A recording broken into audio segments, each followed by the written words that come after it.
Previously on Bleach, after Ichigo discovered that the afterlife is not even close to any kind of world religion and is actually more closer to a Japanese feudalism, he's not exactly in the Christmas spirit. But luckily, he's visited by 3 ghosts of anime past, present, and future that will help him realize the importance... Wait, okay, you know what? Just stop right here. Wait, you were doing perfect! Barry, it's just, I know what you're trying to do, man, I really do. You're trying to do like a Bleach/Christmas special, and I just don't get...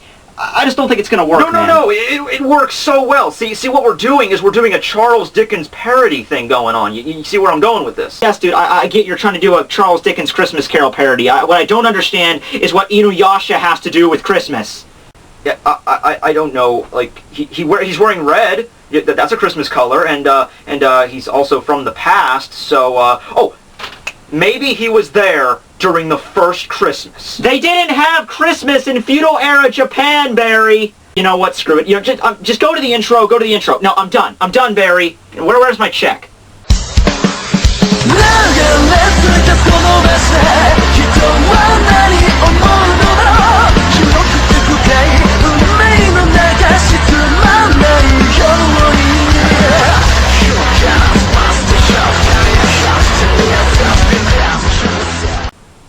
Hey everybody, Tekking101 here to review Bleach chapter number 520 entitled Killers Not Dead. You know what? I would say something, except for the fact every single time I make fun of a chapter title because of the poor grammar, I always get, like, intense amount of fan mail. Even if it's something obvious like Why Me Sad or Wolves Ain't Hal Alone, I'm not even going to touch it. So, yeah, I'm the better person now. Okay, so chapter starts off at the 8th Division Barracks, I'm assuming, where we see Nanao Issei come in to see Choroku. Actually, I'm really interested. I'm actually even happy that they brought Nanao back, because Nanao has always been one of those characters where, you know, it looks like she could be interesting, and she could have a very interesting backstory, and just, you know, like seeing her in a fight would just be great, except we never get to see her like that. I think we saw her, like, once after the time skip, when all the vice captains were meeting, but she's just in a character that's not very fleshed out very well, and I think she really has some interesting stuff going for her. I mean, personally, I think that later on, Nanao's going to fight Hashbald in a one-on-one death match. 3, 2, 1, fight! Admit it to yourself, that would be very cool to see. Shunsui is very quiet and solemn looking at a piece of paper. He states to Nanao that this might be the last time they see each other, and then we get a look that the paper is actually official orders passed down by Central 46. They state that Shoraku Jiro Suzuwa Shunsui shall hereby be appointed as captain of the 1st Division and commander of the Goatee 13.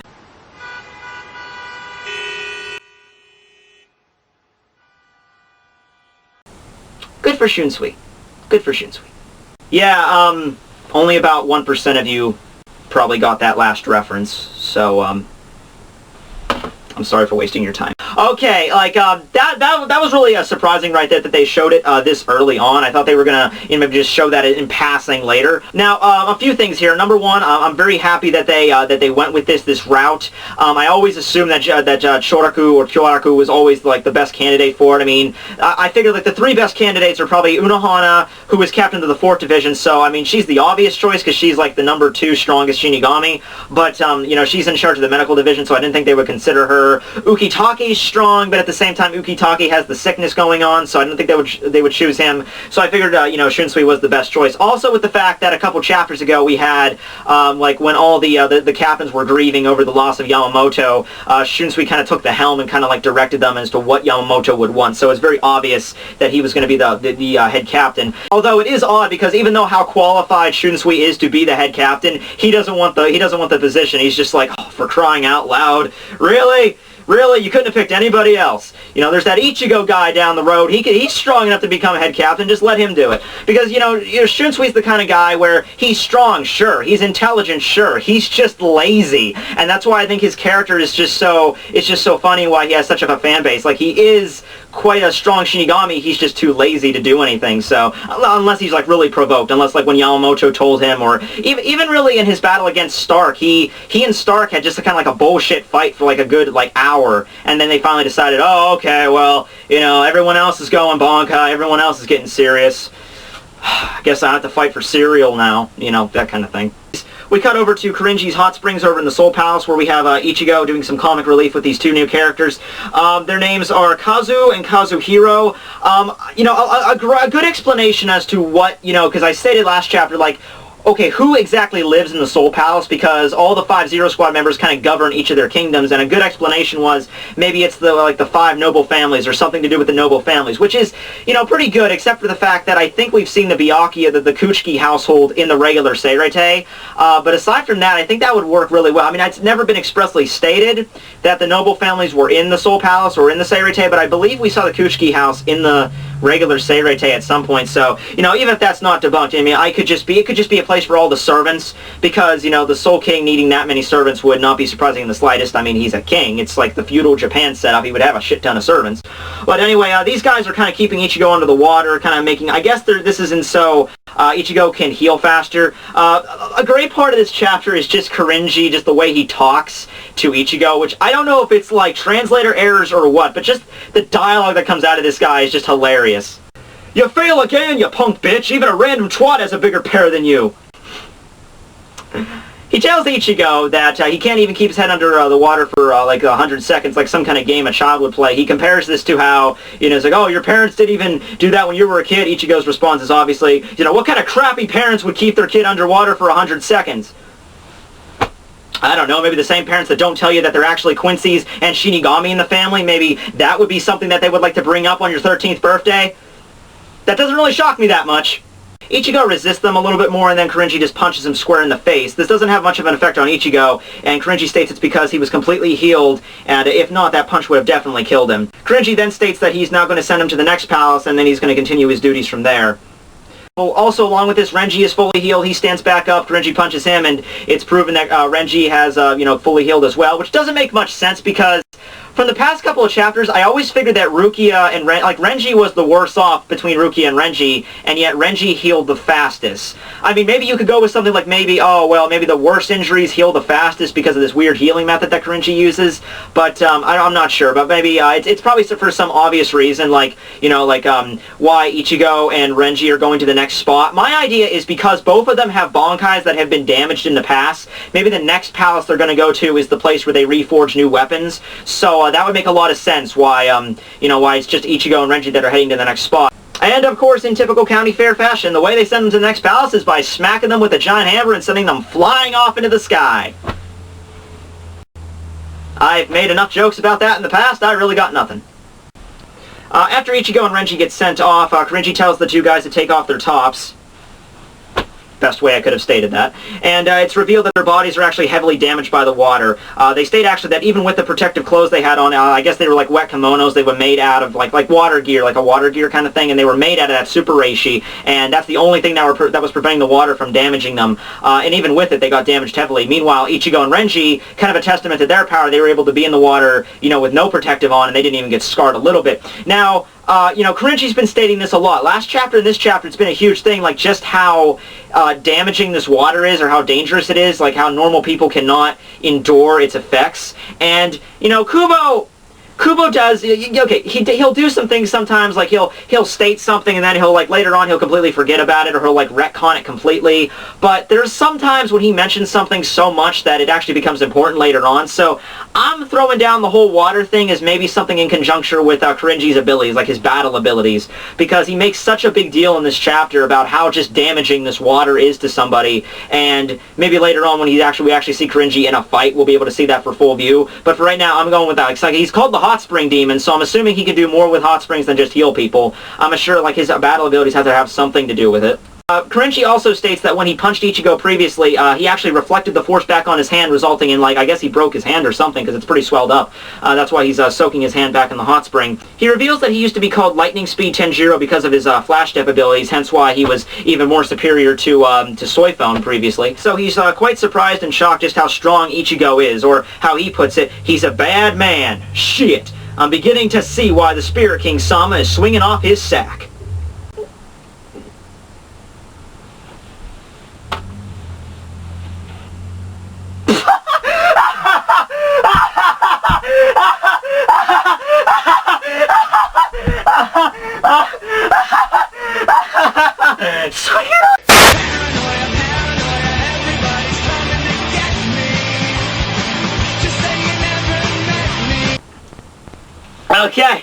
Okay.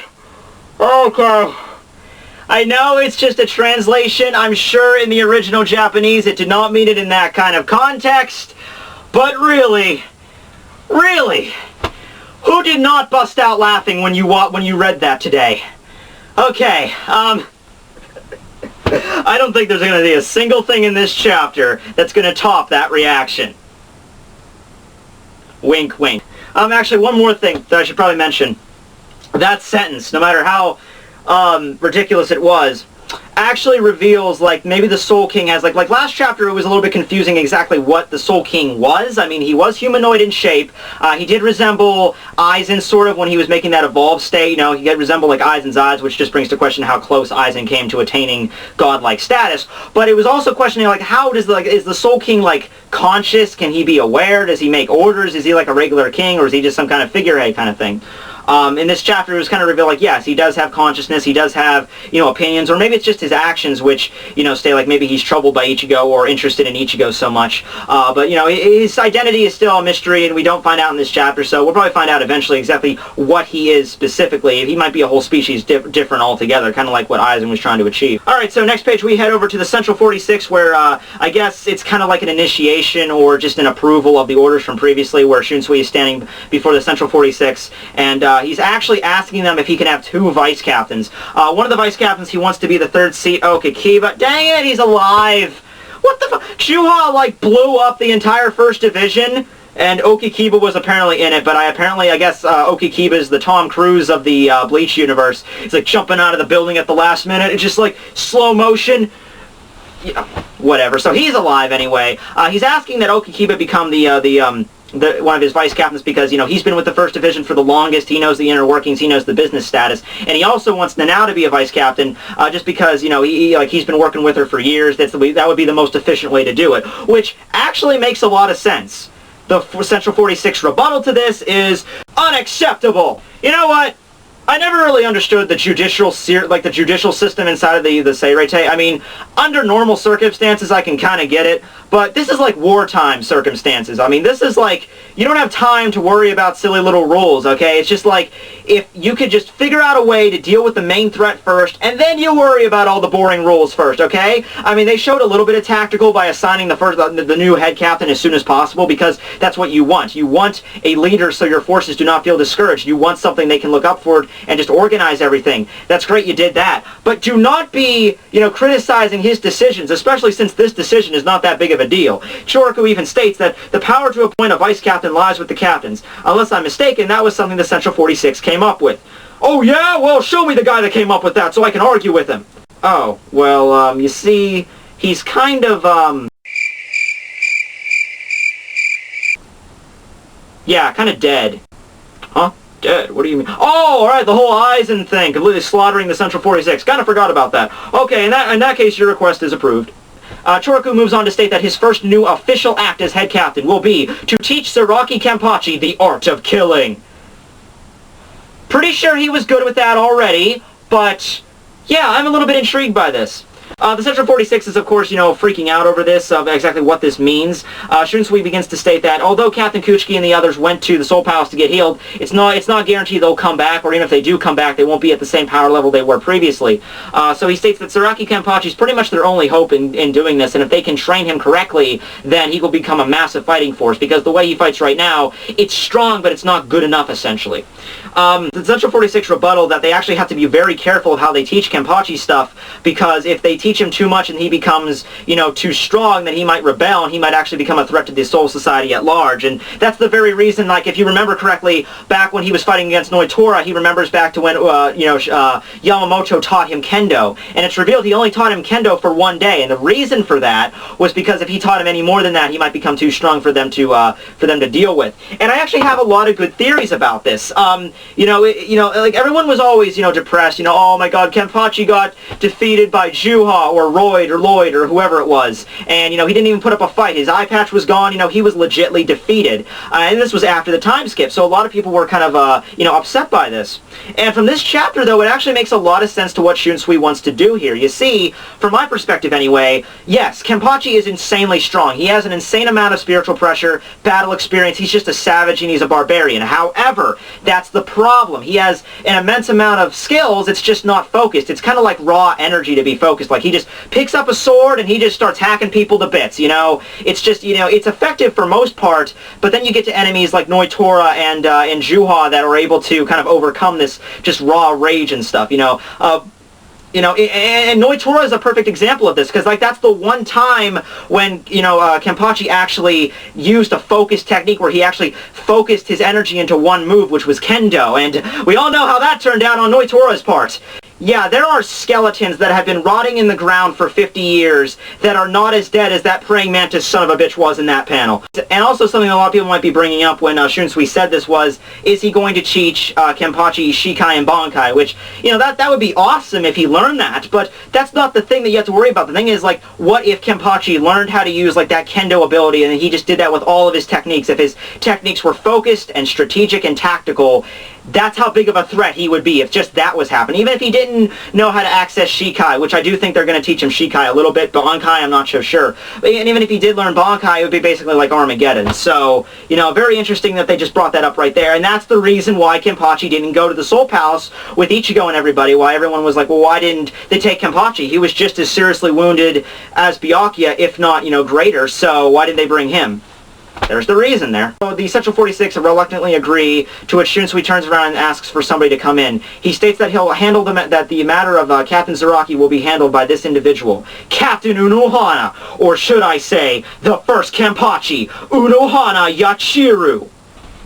Oh, okay, I see. See, it's interesting, because Kenpachi's lieutenant is also named Yachiru, and that would indicate that Unohana is... Oh my god! Shit! Wait! So Kenpachi, person he admired, Unohana first Kenpachi... Oh my god, it makes so much sense now! Holy crap, I think I just gave myself a brain aneurysm. Okay, well, couple of things I want to say about this. Let's go into bullet points, actually.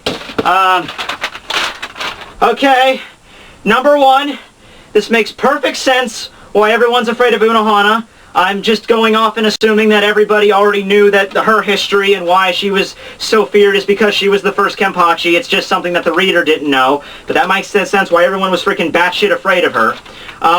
Next, also kind of makes sense why Kenpachi respected Unohana, because, he picked the name, they had to pick their own names, because they were found in, the 79th and 80 districts of Rukongai. They didn't have any names, so, Kenpachi took the name Zaraki because it means, a guy that just massively kills everybody, I think. No, Zaraki was the name of the district, Kenpachi was the name of, a mass murderer. However, I'm sure that even though he wasn't a captain back then, he would have known about the history of the Kenpachi, and he probably would have looked up to Unohana as a respectful, as an admiring figure, because that's what he gave the name to Yachiru because that's the only person he ever admired, which makes perfect sense.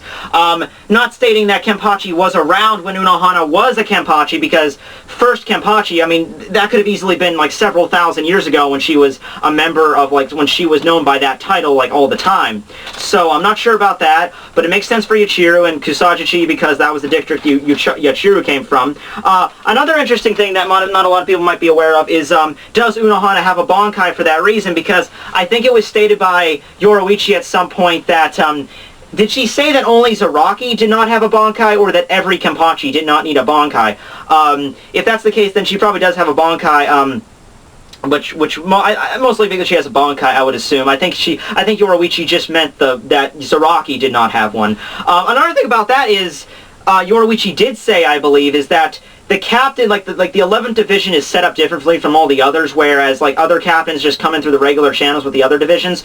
With the 11th division, the next captain is always chosen by the previous captain being being killed. So, you know, like Zaraki killed the previous captain of Squad 11, which I believe was Kujano Kenpachi, which is not the case for Unohana because she's still here. So, whatever the case why she left her post, I'm assuming, like, this is just going off conjecture here, but I would assume that maybe Unohana was known by this bloodbath, like this title Kenpachi for a long time, and she just decided, you know, maybe I'm done with this, I'm done with the mass murder, you know, second Kenpachi, you got this, just go and be a member of the 11th Division, you just start a massive, you know, bloodbath pretty much. I'm going to go up and start the 4th Division, we're going to be a medical unit, we're going to have a bunch of wimps working there, we're going to have puppies and rabbits and kittens and Starbucks, because, you know, not everyone likes tea, you know, tea's my thing, but not everyone likes tea, so I'll throw a Starbucks in there just for, you know, just for alternative's sake. And I'm pretty sure that's how she went. And she grew her hair out, which maybe that's what the symbolism with her hair is. Maybe she didn't cut her hair since she was a Kenpachi, and therefore that's why her hair's so long. That's an idea, because Kubo made a big deal about her hair in the previews of this arc. He said, like, when she fights, her hair becomes undone, and, like, that's, like, really symbolic of something. So, you know, huge shock of this chapter. I go through a couple things right there. Those are the things that just came off of my head. Would Unohana be able to teach Zaraki? Because I know Zaraki obviously knows who she is. Yeah, so obviously he knows who he is, and we haven't actually seen an interaction between Kenpachi and Unohana that much, so, you know, that's left to open. But, you know, is she going to teach? She's probably going to teach him the way of the sword and actually how to properly fight with just, like, this massive amounts of Ryatsu to become a better asset to the team. Along with this, she might be able to teach him Shikai. Well, he already knows Shikai, but, you know, a better use Shikai, like maybe use a special ability or some such, or maybe attain Bankai altogether, or just being able to use, like, a technique like Kendo, except more focused. That would be enough right there for him to become a better threat. Going back to Ichigo, the next palace I believe Ichigo and Renji are going to show up at, I don't know who would be there. Maybe it's the Rocker Zero Squad member, because we don't even know what's up with him yet. But if it is him, maybe we're going to find out finally about, like, maybe Renji and Ichigo are going to get newly forged weapons. So Renji will get a new Hihio Zombie Maru, a new version of that, and Ichigo will get a reforged sword, like hopefully the last Bankai he receives, but whatever that one is, next chapter maybe we'll get that. So, you know, big shocker this chapter, big reveal that we've wanted to know for so long. What's up with Yachiru's namesake? So, you know, I'm just glad that he finally, like Kubo said, he wanted to reveal it eventually. I'm glad he didn't screw us over on this. Props to you, Kubo. That was a very clever spin. I would have never have guessed it. I'm sure nobody out there would have never guessed it. So, next chapter, I don't freaking know, guys, but I'll be looking forward to it. So, yeah, Tekking101 signing. I need to tell somebody about this. I need to tell somebody about this revelation. I don't care if they even watch anime. I need to tell them. Tekking101 signing out. See you guys.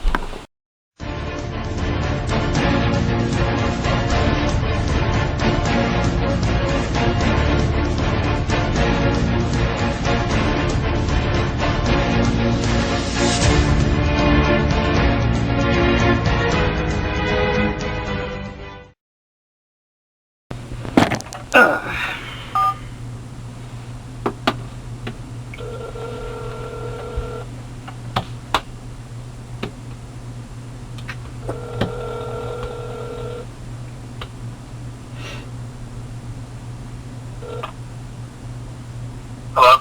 Hey, what's up? Much, what about you? You doing anything later tonight? Maybe. You know Unohana is freaking Yachiru's namesake. I know, it just blew my mind right away. And also, are you ready for this? She is also the first Kenpachi. Can you freaking believe that? Kenpachi Zaraki named Yachiru after Unohana because he's a Kenpachi and she's a Kenpachi, therefore he would admire her as a Kenpachi. I mean, really, right? Yeah, you have fun with that. I'm gonna go have sex with my girlfriend now. Okay! I'm gonna go back to reading Japanese comics. Aw.